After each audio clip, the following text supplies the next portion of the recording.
सारी दुनिया जानती है कि भगवान की मर्जी के बिना एक पत्ता भी नहीं हिलता।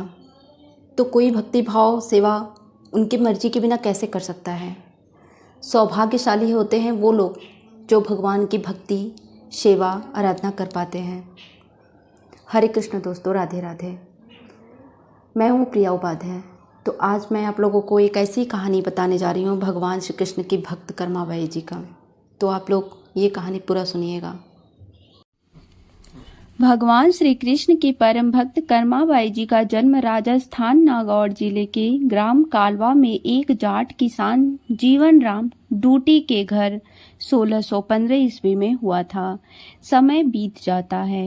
एक दिन कार्तिक पूर्णिमा स्नान के लिए पुष्कर जाना था।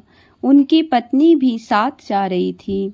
वे कर्मा को भी साथ ले जाना चाहते थे, लेकिन एक समस्या आ गई। उनकी अनुपस्थिति में भगवान को भोग कौन लगाएगा, इसलिए वे कर्मा को यह जिम्मेदारी सौंप दिए और बोले, बेटी कर्मा, हम दोनों पुष्कर स्नान के लिए जा रहे हैं। तुम भगवान को सुबह भोग लगाना, उसके पश्चात ही भोजन करना। कर्मा ने यह जिम्मेदारी ले लिया। इधर माता पिता तीर्थ के लिए रवाना हुए। उधर घर पर कर्मा ने सुबह स्नान आदि कर बाजरे की खिचड़ी बनाया, उसमें खूब घी डाला और पूजा के लिए भगवान के मूर्ति के पास आ गई। थाली सामने रखा और हाथ जोड़कर बोली, हे प्रभु, जब भूख लगे तब आप भोग लगा लेना, तब तक मैं घर का सारा काम कर लेती हूँ। इसके बाद वह काम में लग गई। बीच बीच में वह थाली देखने आती, लेकिन भगवान ने वह खिचड़ी नहीं खाया। थाली वैसे की वैसे ही रखी थी जैसे कर्मा ने पहले छोड़ कर गई थी। काफी देर होने के बाद भगवान ने भोग नहीं लगाया। तब उसे चिंता हुई। तब उसने सोचा, क्या खिचड़ी में घी की कमी रह गई या थोड़ा और मीठा होना चाहिए था। उसने और गुड़ और घी मिलाया और वहीं बैठ गई, लेकिन भगवान ने फिर भी नहीं खाया। फिर भी नहीं इंतजार किया और बोली, तुम्हें मेरे हाथ से ही खिचड़ी खानी होगी। माँ बाबू को आने में कई दिन लग जाएंगे, तो प्रसाद ग्रहण करो ना, वरना मैं भी भूखी रह जाऊंगी। और मुझे अच्छे अच्छे व्यंजन बनाने नहीं आते और नहीं विधि विधान से पूजा करनी आती है। इस रूखे सूखे खिचड़ी से ही आपको गुजारा करना पड़ेगा। प्रभु, दोपहर बीत गई, शाम होने लगी, लेकिन कर्मा ने कुछ भी नहीं खाया। आखिरकार कर्मा के जिद के आगे कृष्ण को आना ही पड़ा। वह बोले, अरे कर्मा, पर्दा तो किया ही नहीं, ऐसे भोग कैसे लगाऊं। यह सुनकर कर्मा ने अपने चुन्नी से पर्दा लगाया और पर्दा की आड़ में भगवान श्री कृष्ण ने भोग लगाया। थाली पूरी खाली हो गई। कर्मा बोली, भगवान, इतनी सी बात थी तो पहले ही बता देते, खुद भी भूखे रहे और मुझे भी भूखा रखा। कुछ दिनों बाद जीवन राम और उनकी पत्नी पुष्कर से घर लौटे। देखा, जाते समय तो मटका पूरा गुड़ से भरा था, अब खाली कैसे। कर्मा की माँ ने कर्मा को बुलाया और पूछा, बेटी, गुड़ कहाँ है। कर्मा ने बताया कि भगवान श्री कृष्ण उनके पास आते और खिचड़ी का भोग लगाते, कहीं मिठास कम ना हो जाए, इसलिए खिचड़ी में गुड़ कुछ ज्यादा डाल दिया। उसने पहले दिन हुए परेशानी के बारे में भी बता दिया। यह कैसे संभव है। उन्हें चिंता भी हुई, बेटी बावली तो नहीं हो गई है। उन्होंने मन को दिलासा देने के लिए कहा, शायद कर्मा ही पूरा गुड़ खा गई होगी। पर कर्मा ने कहा, अगर आपको यकीन नहीं है न, तो कल देख लीजिएगा, मैं खुद भगवान को भोग लगाऊंगी। दूसरे दिन कर्मा ने खिचड़ी बनाया, गुड़ और घी डाल के भगवान श्री कृष्ण के आगे रख दी। चुन्नी से पर्दा किया और प्रार्थना की, हे ईश्वर, मेरे सत्य की रक्षा करना, अब आपके ही हाथ में है। भक्त की पुकार सुनकर कृष्ण खिचड़ी खाने आ गए। जीवन राम और उनकी पत्नी ने देखा तो आश्चर्यचकित हो गए।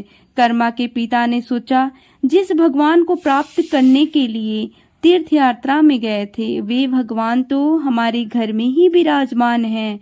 उन्होंने कर्मा से कहा, बेटी कर्मा, आज से तुम ही भगवान की सेवा करना। ऐसा सुनकर कर्माबाई बहुत खुश। इस प्रकार प्रतिदिन सुबह उठकर भगवान श्री कृष्ण के लिए खिचड़ी बनाकर प्रेम भाव से खिचड़ी का भोग लगाने लगी। कुछ दिन बाद कर्मा के माता पिता स्वर्ग चले गए। अब कर्मा अकेली रह गई, इसलिए उसका मन घर में नहीं लगता था। कर्मा घर से श्री कृष्ण की मूर्ति लेकर अपने गांव कालवा को छोड़कर तीर्थ यात्रा पर निकल गई और तीर्थ यात्रा करते करते वे उड़ीसा की जगन्नाथपुरी में पहुंच गई। जगन्नाथपुरी में ही कर्मा ने एक छोटी सी कुटिया बना ली और वहीं रहने लगी। कर्मा अपने नियम के अनुसार रोज सुबह उठकर खिचड़ी और बड़े प्रेम भाव से भोग लगाती। इस प्रकार यह क्रम निरंतर चलता रहा। एक दिन भगवान श्री कृष्ण को भोग लगाने के बाद एक छोटा सा बालक उनके पास आया और बोला, मैया कुछ खाने को है, मुझे बड़ी तेज से भूख लगी है। हाँ बेटा, मैंने अभी अभी खिचड़ी बनाई है, चल बैठ जा, तू भी खा ले। यह कहकर कर्मा ने बड़े प्यार से खिचड़ी परोसा और बालक ने बड़े ही प्यार से खिचड़ी खाया। उस बालक के रूप में स्वयं भगवान जगन्नाथ कर्माबाई के हाथ से बना खिचड़ी खाने साक्षात पधारे। बालक ने बोला, माँ मैं कल भी खिचड़ी खाने आऊँगा। बेटा कल क्या, मैं तो तेरे लिए रोज खिचड़ी बनाकर रखूंगी, खिचड़ी खाने आ जाया कर। रोज सुबह बालक कर्माबाई के पास खिचड़ी खाने आ जाया करता। यह क्रम निरंतर चलता रहा। एक दिन कर्माबाई के कुटिया के पास एक साधु आया। उसे बातों ही बातों से पता चला बिना नहाए श्री कृष्ण को खिचड़ी बनाती तथा भोग लगाती है। तब साधु ने कर्माबाई से कहा, बेटी बिना स्नान किए भगवान को भोग लगाने से पाप पड़ता है। भोली भाली कर्माबाई ने साधु की बात मान ली और सुबह जल्दी उठकर स्नान करके पूरी विधि विधान से भगवान के लिए खिचड़ी बनाने लगी। यह सब करने में कर्माबाई को बहुत देर लग जाती है, लेकिन वह बालक तो रोज अपने समय से आता और कर्मा से कहता, मैया मुझे बहुत भूख लगी है, मुझे जल्दी खिचड़ी दे मैया, जल्दी कर मैया, जल्दी कर, थोड़ी देर रुक जा बेटा, अभी देती हूँ। जब कर्मा श्री कृष्ण को भोग लगाने के बाद वे बालक को खिचड़ी खाने को देती तो बालक उसे बहुत जल्दी खाता और हाथ मुंह साफ किए बिना ही चला जाता। यह क्रम निरंतर चलता रहा। एक दिन भगवान जगन्नाथ के मंदिर के पुजारी ने देखा कि कुछ दिनों से भगवान की मूर्ति पर खिचड़ी लगा रहता है। फिर वे मन में विचार करते हैं कि भगवान के मुख पर खिचड़ी कैसे लग जाता है, हम तो खिचड़ी का भोग नहीं लगाते। कुछ दिन लगातार भगवान के मुख पर खिचड़ी लगा देखते हुए पुजारी ही भगवान को समझ जाते हैं कि भगवान रोज कहीं न कहीं से खिचड़ी खा के आते हैं। पुजारी मन ही मन भगवान से पूछते हैं, हे श्री कृष्ण जगन्नाथ, आप ये खिचड़ी कहाँ से खा कर आते हैं, हमें भी तो बताइए।